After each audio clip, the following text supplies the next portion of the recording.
بسم اللہ الرحمن الرحیم۔ ہندوستان کے مورخین کا بیان ہے کہ دواپری کے نسب آخر میں اسنا پور میں ایک راجا تھا جو ذات کا کتری اور نام کا برت تھا۔ اس کی اولاد جب 7 نسلوں تک حکومت کر چکی تو 8ویں نسل میں اس خاندان میں ایک لڑکا پیدا ہوا جو بڑا ہو کر راجا کور کے نام سے مشہور ہوا۔ ہندوستان کا مشہور شہر کورکھیت اسی راجا کے نام پر آباد کیا گیا اور اس کی اولاد نے کوروں کے نام سے شہرت پائی۔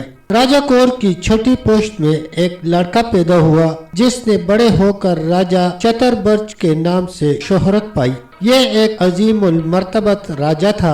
اس کے یہاں 2 بیٹے پیدا ہوئے، ایک کا نام دتر آشتر اور دوسرے کا پنڈا رکھا گیا۔ دتر آشتر بڑا لڑکا تھا، باپ کی جگہ سنبھالنے کا حق اس کو تھا، لیکن اندھا ہونے کی وجہ سے سلطنت کا بار نہ اٹھا سکا۔ اس لیے چتر برج کے بعد اس کی سلطنت اس کے چھوٹے بیٹے پنڈا کو ملی۔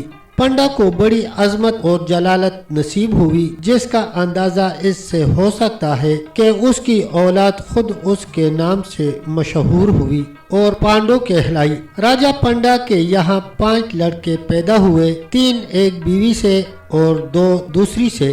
3 لڑکوں کی والدہ کا نام کتنی تھا اور 2 رانی مادری کے بطن سے پیدا ہوئے۔ دتر آشتر کے 101 بیٹے کوروں کی تاریخی نام سے مشہور ہیں۔ جب رضائے خداوندی سے راجا پنڈا کا انتقال ہوا تو حکومت و سلطنت دتر آشتر کے ہاتھ آئی۔ حقیقت میں حکومت آشتر کی تھی کیونکہ وہ خود اندھا تھا، خاص طور پر اس کا بیٹا دریودن آگے تھا اور وہی باپ کے نام سے حکومت کرنے لگا۔ چونکہ احتیاط کا تقاضا یہی ہے کہ حکومت کو دشمنوں کے دست برد سے محفوظ رکھا جائے اور مدعووں کو کچل دیا جائے تاکہ سلطنت خطرے سے محفوظ ہو جائے، اس لیے دریودن کو پانڈوں کی طرف سے تشویش ہوئی کیونکہ وہ سلطنت کے دعوے دار بنتے تھے اور وہ ان کی تباہی کے منصوبے سوچنے لگا۔ دتر آشتر نے پانڈوں کے دعوے اور دشمنی کا عالم دیکھا تو انہیں یہ حکم دیا کہ وہ اپنے گھر شہر سے باہر بنائیں۔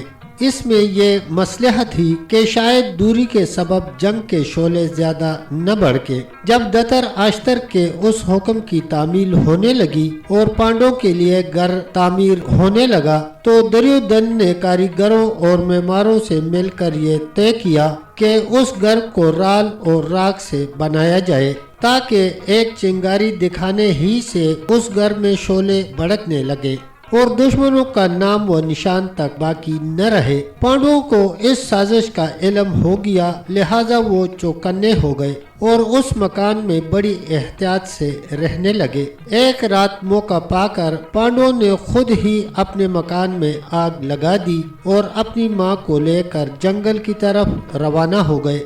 ایک عورت جس کا نام بیل تھا اپنے 5 بیٹوں کے ساتھ دریودن کی طرف سے اس کام کے لیے متعین کی گئی تھی کہ موقع پا کر مکان کو آگ لگا دے۔